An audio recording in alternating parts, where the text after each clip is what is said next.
Bom dia. Essa apresentação do nosso seminário com o tema de Mycoplasma rickettsii. Os componentes do grupo são Andréia, Gláucia, Luna, Paula, Thalita, Leixo, Taylor e Sandra. As micoplasmas são bactérias da classe dos moleculídeos. Filogeneticamente, são originárias das bactérias gram-positivas. São procariotas onipresentes, pertencentes à família do Mycoplasmataceae. Essas bactérias infectam células humanas, animais, alguns insetos e plantas. São considerados os menores seres vivos de vida livre. São usualmente redondos ou elípticos, mas alguns podem ter terminações polares, evidentes ou formarem microfilamentos. Os micoplasmas possuem várias características, mas dentre elas a mais marcante é a ausência natural de parede celular. Então, a membrana celular contém colesterol e proteínas. Também possui uma multiplicação lenta, devido ao metabolismo reduzido por redução do genoma durante a evolução. Então, levam de cerca de 3 a 16 horas para formar uma nova célula. Mas possui uma replicação rápida de DNA, mais rápida do que a divisão celular. Por algum tempo, formam os microfilamentos. Eles também possuem enzimas diferentes das outras bactérias. Eles não sintetizam purinas, não possuem ciclo de Krebs, não sintetizam ácido fólico. É por isso que antibióticos comuns, como beta-lactâmicos e sulfonamidas, não conseguem atuar sobre o micoplasma. Apesar de serem de vida livre, a maioria das espécies prefere usualmente a superfície de células de mucosa respiratória e urogenital pela facilidade de obtenção dos nutrientes. Eles requerem in vitro diversos suplementos, e entre os principais estão o soro animal e extrato fresco de levedura. Alguns micoplasmas são habitantes normais do trato geniturinário, sobretudo em mulheres. Em ambos os sexos, a presença de micoplasma no trato genital está diretamente relacionada com o número de parceiros sexuais. Nós temos 3 espécies patógenas importantes para o homem. São elas Mycoplasma pneumoniae, Mycoplasma hominis, Mycoplasma genitalium. A primeira delas, Mycoplasma pneumoniae, é a única espécie de micoplasma nitidamente estabelecida como sendo uma das causas de doença do trato respiratório em seres humanos. Ela é conhecida por produzir muitas síndromes respiratórias agudas em seres humanos, tais como faringite, traqueobronquite, doenças reativas das vias aéreas, causando sibilos e pneumonia adquirida na comunidade. Mycoplasma hominis é uma espécie de bactéria presente no canal vaginal, que pode ou não pertencer à flora normal. Acredita-se também ser uma causa de doença inflamatória pélvica. Esta espécie é conhecida por muitas vezes colonizar o trato genital de homens sexualmente ativos e mulheres. Mycoplasma genitalium é uma bactéria responsável por uma infecção sexualmente transmissível. A infecção afeta o colo do útero, a uretra e o reto, e pode causar coceira, sangramento ao redor da pele, sangramento da pele ao redor da vagina, pode causar corrimento uretral em homens e sintoma de artrite. Os sintomas e as possíveis complicações da bactéria são semelhantes àqueles provocados pela clamídia. No diagnóstico laboratorial, o método de Gram não tem valor na pesquisa dessa bactéria, porque os micoplasmas são bactérias desprovidas de parede celular. Cultura quantitativa de materiais, tais como secreção vaginal, uretral, cervical, urina de primeiro jato, esperma e líquido prostático em meios U9, M42 e A7. Realização do antibiograma, meio sólido ou líquido, utilizando-se pelo menos 2 concentrações de cada antibiótico, tetraciclina, eritromicina, roxotromicina, ofloxacina e tianfenicol são testados rotineiramente. Testes sorológicos não são utilizados na rotina para infecções genitais por micoplasmas, são utilizados somente para infecções pulmonares ou articulares. As medidas de prevenção e tratamento são cobrir a boca ao tossir ou espirrar, lavar frequentemente as mãos com água e sabão, a prática sexual segura. As infecções são tratadas com antibióticos, tetraciclina, exemplo a doxiciclina, macrolídeos, exemplo azitromicina, e quinolonas, como levofloxacino e moxifloxacino. A rickettsii, o vetor é o carrapato, que é o principal vetor, Ambiloma cagenense, outras espécies são Ambiloma aureolato e Ambiloma dubitatum, causadores da febre maculosa. A doença é transmitida pelo carrapato estrela ou micuim, da espécie Ambiloma cagenense, infectado pela bactéria Rickettsia rickettsii. Primeiro, a fêmea deposita os ovos, que se transformam em larvas, conhecido como micuim, que se alimentam de cães e pequenos mamíferos. Depois das larvas, elas vão para as ninfas, que possuem a coloração castanho escuro e são facilmente visíveis. Sugam sangue até ficarem inchados e voltam para o solo. Já podem transmitir a doença nessa fase. E na fase adulta, ocorre o acasalamento. O macho morre e a fêmea permanece sugando sangue. Depois vai para o solo fazer a postura dos ovos. Cada fêmea pode depositar entre 5.000 e 8.000 ovos. E os hospedeiros, a bactéria infecta animais de grande porte, entre eles bois, cavalos, capivaras, além de cães, aves domésticas e roedores. A transmissão são bactérias gram-negativas, parasitas, intracelulares obrigatórias, que geralmente são transmitidas ao homem por artrópodes. O carrapato do gênero Ambiloma sp só consegue, para ocorrer a transmissão, ele deve ficar aderido à pele por 4 horas ou mais. Os leucócitos fagocitam as bactérias escapam dos fagossomos, as bactérias utilizam os nutrientes da célula para multiplicação e as bactérias em grande quantidade causam lise celular e continuam o ciclo. O enxatema máculo-papular típico que pode surgir até o 5º dia da doença. E enxatema nas palmas das mãos e plantas dos pés também é característico.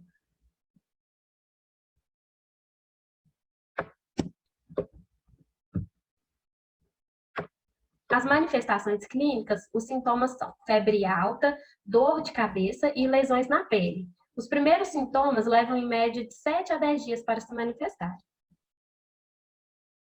Aí inclui náuseas, vômitos, dor no corpo. No diagnóstico laboratorial, os exames inespecíficos, hemograma, a anemia e a plaquetopenia são achados comuns e auxiliam na suspeita da diagnóstica. E enzimas creatinoquinase, desidrogenase lática, aminotransferases ALT-TGP e AST-TGO e bilirrubinas estão geralmente aumentados.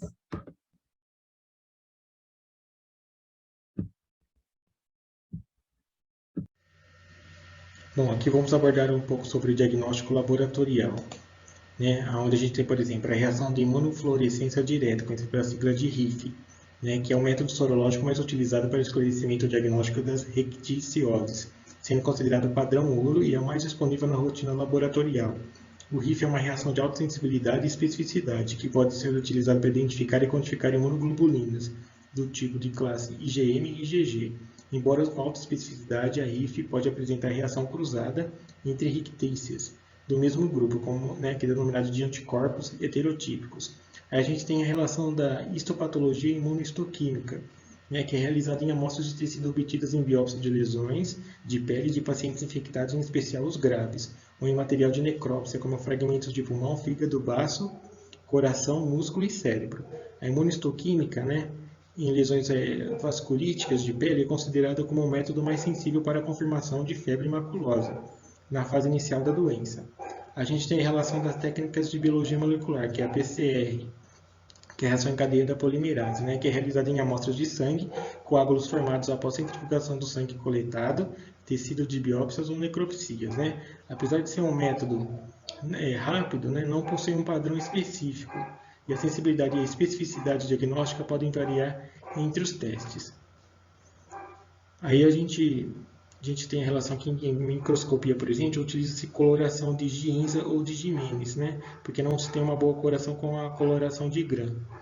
A gente tem a relação da cultura, onde a gente vai ter a relação do isolamento, que o isolamento da rictícia, né, é um método diagnóstico que é considerado ideal, né? O isolamento do agente etiológico é feito a partir do sangue, coágulo ou de fragmentos de tecidos, que pode ser pele e pulmão, né, obtidos por biópsia, ou de órgãos como pulmão, baço, fígado, obtidos por necrópsia, né, além do próprio carrapato retirado do paciente. A gente tem a detecção de anticorpos, que é o RIF, né, que é considerado um padrão ouro. Aí aqui a gente tem na imagem A um carrapato do gênero feminino e um C do gênero masculino, que são da espécie Amblyomma maculatum. Aqui na B a gente tem uma lesão necrótica, né, que recebe o nome de escara de inoculação. E aqui na C na D a gente tem uma coloração histoquímica, né, indicando a presença de uma espécie de rictícia do grupo que causa febre maculosa no tecido. Aí aqui a gente tem um artigo que foi publicado agora no ano 2020, que diz o seguinte, né, que este é o primeiro relato de ocorrência de caracterização molecular de rictícia SPP em 15 espécies de pulgas de micromamíferos no Chile, né? No estudo foram detectados pulgas portadoras de DNA de rictésia com potencial zoonótico, né, principalmente em aldeias e áreas naturais do Chile, né? Aqui a gente tem a diversidade taxonômica, onde regiões silvestres é maior e regiões urbanas são menores. Aqui vamos abordar um pouco em relação ao tratamento e antibiótico terapia recomendada. A gente tem a doxiciclina, que é um medicamento considerado padrão ouro, onde a gente tem a administração em adultos de 100 mg, de 12 em 12 horas, por via oral, e ela deve ser mantida 3 dias após o término da febre. Em crianças, é administrado de 4 mg por quilo ao dia, desde que o peso seja menor de 45 kg, e dividido em 2 doses. Como a doxiciclina é uma tetraciclina, pode haver efeitos adversos muito severos, então em substituição você pode utilizar o cloramfenicol, né, que em adultos a administração é de 500 mg, de 6 em 6 horas, por via oral, deve ser mantida por até 3 dias após o término da febre. Em estado clínico grave, por exemplo, você utiliza 1 grama de 6 em 6 horas por via endovenosa em adultos. Em criança, o cloramfenicol pode ser administrado de 50 a 100 mg por quilo ao dia, de 6 em 6 horas, por via oral ou venosa, dependendo do estado clínico da criança, né, e não deve exceder 2 gramas ao dia. Bom, aqui vamos falar um pouco de aspectos epidemiológicos, onde a gente tem que, por exemplo, a distribuição dos óbitos causados por Rickettsia rickettsii, né, na região geográfica que mostra uma concentração na região sudeste de 97,3%, e em alguns casos na região sul de 2,7%. O estado com maior número de óbitos foi São Paulo, né, com 61,3%, seguido de Minas Gerais com 20%, e depois Rio de Janeiro com 10,7%. Né? Aqui tem, por exemplo, o número de casos onde o estado de São Paulo é maior que 40, Minas Gerais entre 13 e 16, Rio de Janeiro entre 5 e 8, e os estados do Paraná e do Espírito Santo entre 1 e 4. E em relação a outros aspectos epidemiológicos, a gente tem aqui, por exemplo, que a taxa de mortalidade no Brasil são cerca de 10 vezes, né, maiores do que nos Estados Unidos. Né? Esse alto índice deve-se exclusivamente ao retardo do diagnóstico e no estabelecimento da terapia apropriada. Esses dados são de 2005 a 2010. Aqui vamos abordar aspectos epidemiológicos que diz o seguinte, né, que de julho a outubro é considerado o período de maior contaminação, porque os carrapatos estão na fase ninfa, né, que a reportagem o tempo aqui chama de adolescentes, né, que são menores e as picadas são quase imperceptíveis, são picadas muito leves e as pessoas muitas vezes não conseguem perceber. E aqui, conforme o gráfico mostra, que, por exemplo, a taxa de mortalidade, né, representada, por exemplo, no ano de 2008, 50%. No ano de 2012, 50%. Né? Aí tem a questão de óbitos, por exemplo, em 2008 é de 10%, em 2011 é de 6%, em 2010 é de 6%, né? Em 2015 é de 6% também. E a relação de casos, onde em 2008 é de 20%, em 2010 é de 15%, em 2011 é 16% e em 2015 é de 18%. Como considerações finais, vamos abordar a questão da prevenção, né? Onde a gente cita que, por exemplo, deve-se combater o vetor, deve-se evitar áreas endêmicas, deve fazer o uso de roupas compridas, fazer o uso de pesticidas e aparar a grama também é uma maneira, pois há uma intensa incidência de radiação no local, que é o controle do agente etiológico, e temos a relação do controle químico de animais, né, através de carrapaticidas, como por exemplo, você pode fazer isso com cachorros e cavalos, né? Essas foram as referências bibliográficas que foram utilizadas na elaboração do nosso seminário. E aqui uma placa de aviso para quem gosta de acampar em regiões silvestres, que diz o seguinte, né? Aqui habita carrapatos. Agradecemos pela atenção de todos. Até mais.